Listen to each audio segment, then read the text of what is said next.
como você pode ver, eu já estou aqui na Caiu Mitsubishi em Chapecó para a gente sair nessa edição do Vem de Carona. E quem embarca conosco nessa edição é a vice-governadora de Santa Catarina. A gente vai conhecer um pouco mais de suas prioridades aqui para o oeste e extremo-oeste de Santa Catarina e também saber de fato qual o seu papel como vice no governo de Jorginho Melo. Quer saber mais? Embarque com a gente no Vem de Carona Clique RDC em parceria com a Caiu Mitsubishi Motors aqui de Chapecó. Vem de carona com o Clique RDC. Oferecimento Caiu Mitsubishi Motors. For you, for new life.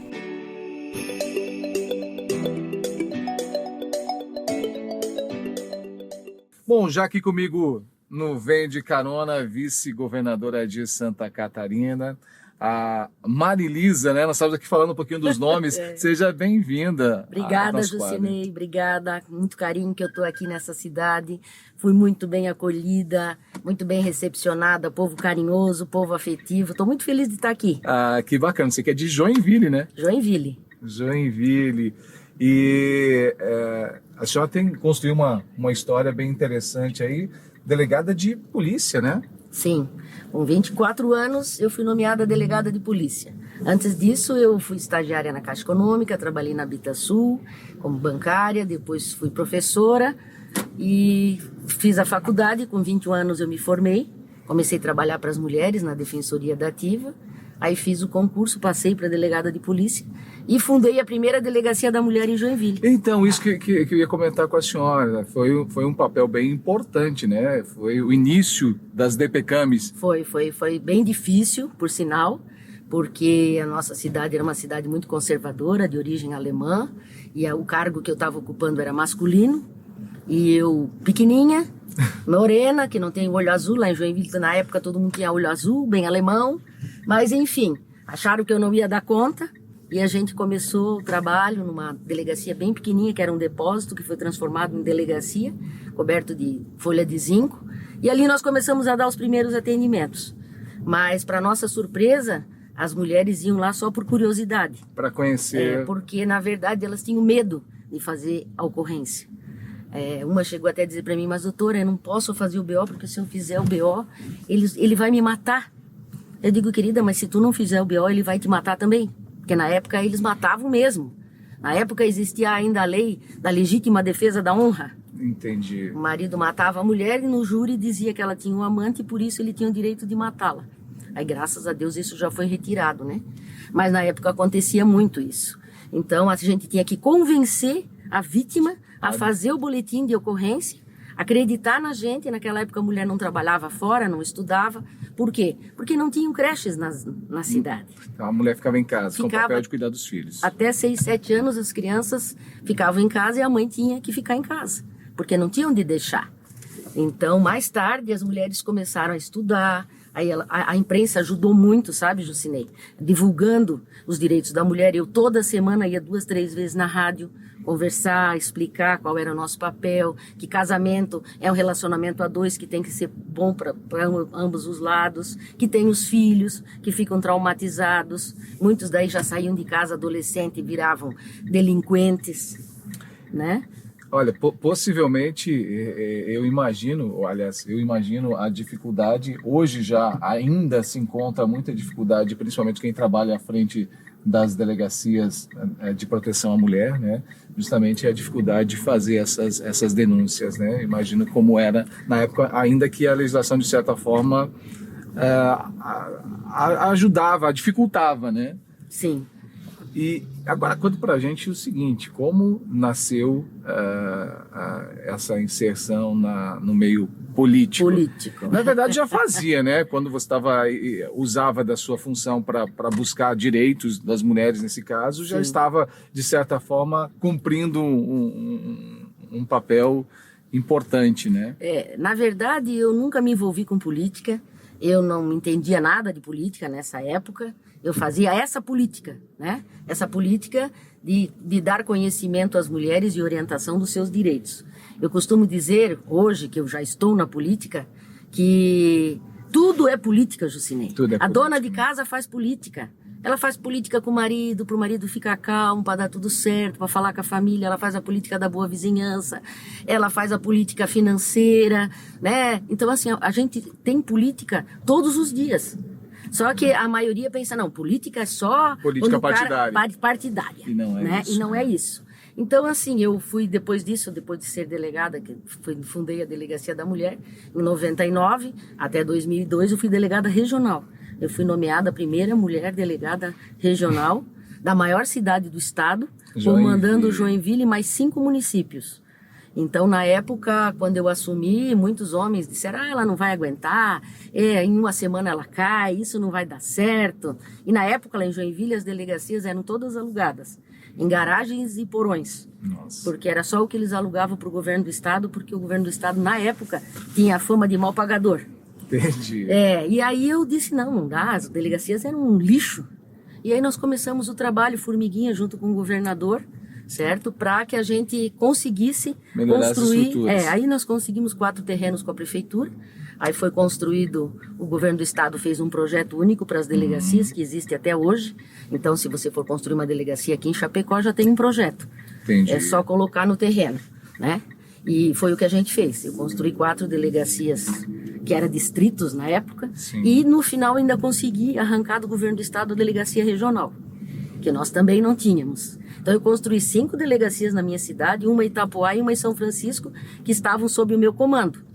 Então eu fui a primeira mulher a ser comandante da Polícia Civil, tá? Comandando 6 municípios. Fiz um trabalho maravilhoso de integração com a Polícia Militar. Nós fizemos mais de 15 operações na época, mega operações. Foi um sucesso, porque a gente conseguiu fazer essa integração. Que bacana. É interessante compartilhar essa história, porque a gente imagina, eu aqui principalmente ouvindo a senhora, imagino as dificuldades, porque a gente está falando de uma época diferente, né? Bem difícil, principalmente para a mulher, né? Muito preconceito, muito deboche, sabe? Muita risadinha. Mas eu fazia de conta que não era comigo, porque eu tenho um ditado que diz: quem não tem competência que não se estabeleça. Tá certo. Né? Eu acredito no meu trabalho e eu fazia isso, claro, eu tinha que ser muito melhor, talvez, do que um homem, porque Sim. eu tinha que provar 2 vezes a minha capacidade. Mas eu não desisti. Muitas vezes tive vontade de desistir, mas eu persisti. A minha mãe dizia, né? Eu digo, mãe, eles estão me perseguindo, estão fazendo isso. Tá, eles podem te matar? Eu digo, claro que não, né, mãe? E eles podem te prender? Claro que não. Então vai lá, levanta a cabeça e mostra para eles quem manda. Que bacana. Eu ia lá e aí no outro dia eu fiquei cheia de energia. Por isso que daí eu comecei a me envolver com a política. Em 2012, eu cheguei à conclusão que todos aqueles projetos que eu levava para a Câmara, eu levava para a CDL, eu levava para tudo quanto era instituição, para mostrar que era necessário, todo mundo ouvia, batia palma, achava muito lindo. Mas não saía do papel. Mas não saía do papel. Aí eu digo, sabe, a única forma que eu posso fazer é eu me candidatar. Aí eu me candidatei a vereadora na época, fiz 3.760 votos em 2012. Fui a 9ª mais votada da cidade e não entrei por causa da legenda.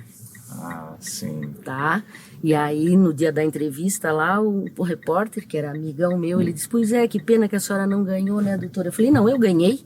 Como assim? Eu digo, sim, eu ganhei, porque o povo votou em mim.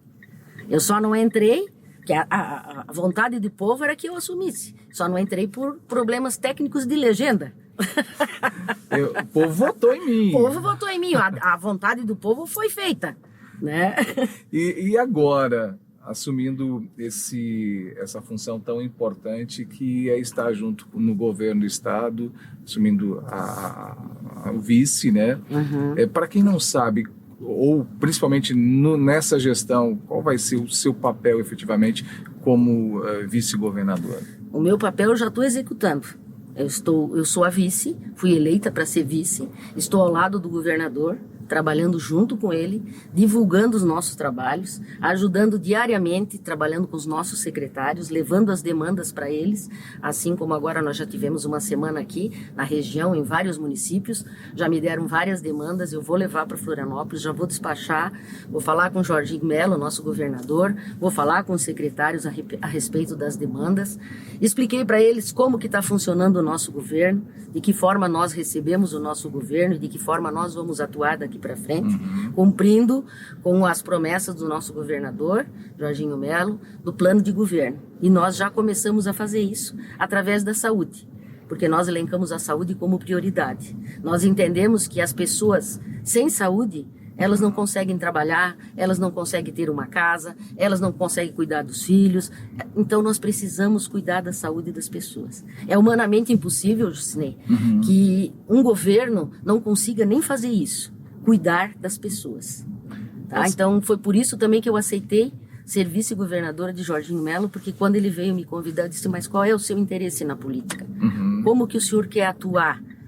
Porque eu já tinha visto muitos governos assim preocupados só com fazer política, sobre quem vai ser deputado, quem vai ser isso. E eles estavam muito pouco preocupados com a administração do governo e com as pessoas. Entendi. E Jorginho Melo disse, não, Marilisa, eu já estava aposentada, eu estou 8 anos aposentada da polícia, eu estava com a minha vida redonda, eu estava com meus projetos tudo em andamento, eu tinha um instituto, o CASU, que agora eu passei para a família, que era a captação de recursos do imposto de renda, para fazer cursos para as mulheres carentes, para que elas possam ter uma qualificação e trabalhar em casa e ter o seu próprio dinheiro. Eu tenho um grupo de mulheres empreendedoras, já faz 5 anos, desde que eu fui candidata a vice-prefeita, de 247 mulheres empreendedoras, que compram de mulher para mulher. Então, eu sempre fui muito envolvida na comunidade e sempre quis, que as mulheres acreditassem em si, porque elas têm capacidade, elas têm responsabilidade, elas têm competência. Automaticamente se tornou uma grande bandeira sua, né? Sim. Até pelo começo, pela sua história, né? E pelos próprios desafios que enfrentou na carreira, né?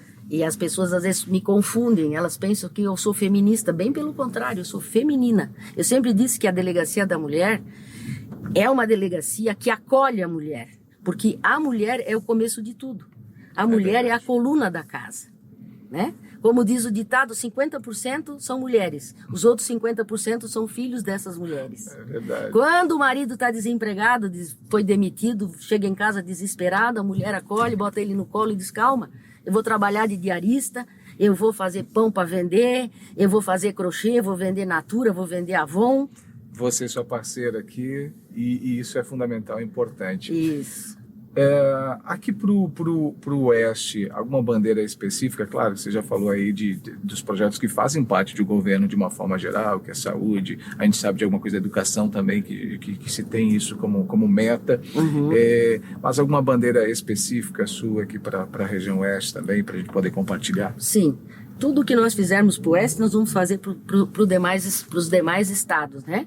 Como a faculdade gratuita, qualificação técnica para os jovens, porque hoje a gente vê que eles estudam meio período ficam na rua, né? Então a disposição ficam aí à mercê, muitas vezes, de traficantes, pessoas inidôneas.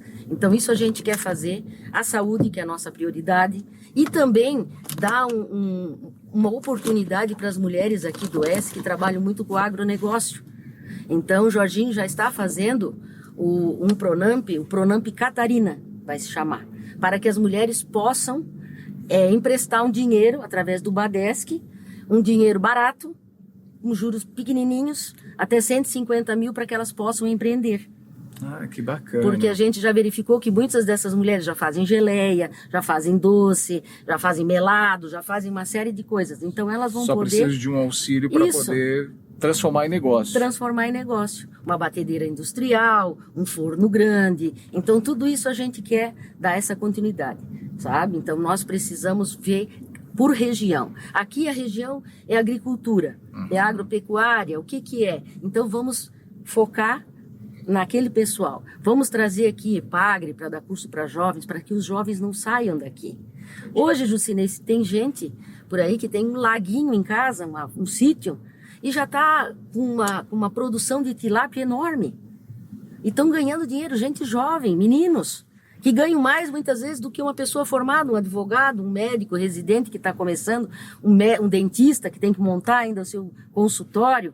Eles estão lá vendendo peixe e ganhando muito dinheiro. O Estado tem uma veia empreendedora bastante grande, né? O que nós precisamos fazer é despertar, não só os jovens, as mulheres podem trabalhar nesse negócio, os idosos, porque dizem que 60 anos é idoso. Eu não me acho idosa. Tá bem pra caramba. Tenho muita energia para queimar ainda. Então a gente também quer qualificar, porque sem qualificação as pessoas ficam perdidas. Elas querem fazer, mas não sabem por onde começar. Então nós vamos unir todos os nossos assistência social do governo, EPAGRE, as fundações, SESI, SENAC, tudo isso nós vamos colocar, tá, para trabalhar para as pessoas, para dar conhecimento, porque o nosso governo entende o seguinte, que quanto mais conhecimento, né, mais longe a pessoa vai voar. E se a gente ainda der um dinheiro, dar uma ajuda financeira, aí a coisa deslancha. Então nós temos que investir no nosso povo, porque o nosso povo já é guerreiro, o nosso povo é trabalhador, é um povo honesto, um povo que quer trabalhar. Ele só precisa de oportunidades. E no nosso governo de Jorginho Melo, essas oportunidades serão repassadas. O que a senhora considera que talvez seja mais importante, ou talvez mais o maior desafio para esse governo, que acabou de começar, na verdade, sim, né? Com certeza tem muito trabalho pela frente. Sim. Qual deve ser o maior desafio que a senhora entende? São a pavimentação das nossas rodovias estaduais. Aqui no Oeste foi o maior pedido, o maior apelo foi pelas rodovias. E o nosso governador, Jorginho Melo, ele está muito ligado nisso, porque ele já foi eleito várias vezes aqui pelo Oeste, como deputado estadual, federal, senador, e ele já conhece essas demandas, e eu tenho certeza que ele fará um grande empréstimo, como ele tem em mente, porque ele é um homem futurista, ele é um homem visionário, ele quer o quê? Ele quer fazer um empréstimo grande, um banco grande, o BNDES, o BID, e fazer as 25 rodovias estaduais que já foram elencadas pela Fiesc. Mas nós temos prioridades. Neste momento, são 70 dias de governo, a nossa prioridade é a saúde do povo. Nós não podemos mais ficar vendo pessoas aí com cólica, 3 anos de rim, para fazer uma cirurgia para tirar uma pedrinha do rim. E a pessoa 3 anos agonizando. Pessoas esperando uma prótese na cadeira de roda, crianças com câncer esperando cirurgia. Então, essa é a nossa prioridade. Mas no decorrer desse governo, desses 4 anos, eu tenho certeza. Eu confio, acredito e tenho certeza que nós faremos um excelente governo, porque Jorginho Melo conhece o nosso Brasil. Quando ele veio me procurar para ser candidata a vice, eu disse, meu Deus, mas o senhor tem tanta coisa nesse plano de governo, saúde, educação, rodovias, pavimentação, turismo. Ele disse, Marilisa, faz 2 anos que eu estou estudando o estado de Santa Catarina. Olha só. Todas as verbas, tudo que entra, os recursos, porque como senador eu tenho acesso a essas informações e eu sei que nós vamos conseguir fazer. Então vocês podem acreditar que Jorginho Melo fará tudo isso que ele colocou no plano de governo dele e ainda mais. E eu estou aqui do lado dele para ajudar ele a fazer cumprir todos esse plano de governo. Que bacana. Olha, a gente tem que encerrar. Eu sei que tem muita história, tem muito trabalho que a gente pode compartilhar aqui, mas fico muito feliz por participar do nosso quadro. Te agradeço imensamente. O que eu posso desejar é muito sucesso nessa nova empreitada, né, da vida. Desafios, eu sei que não é problema para a senhora, não, né, pelo que já passou. Só vivo de desafios. E eu sempre digo, Jucinei, que o gosto maior da vitória é quando você vence os desafios.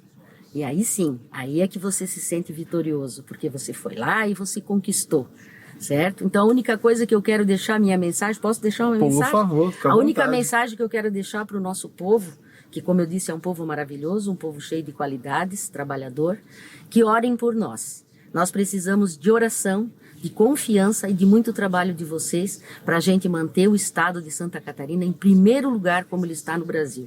Eu tenho certeza que daqui 4 anos nós vamos transformar o estado de Santa Catarina numa Suíça brasileira. Muito obrigado mais uma vez. Essa foi a edição do Vem de Carona de hoje. Lembrando que toda quinta-feira eu e você temos um encontro marcado aqui nas redes sociais do Clique RDC e do Grupo Condade Comunicação. E eu te espero. E se você desse uma chance pro novo? Um belo dia resolvi mudar e fazer tudo que eu queria fazer. E em tudo que eu faço existe um porquê.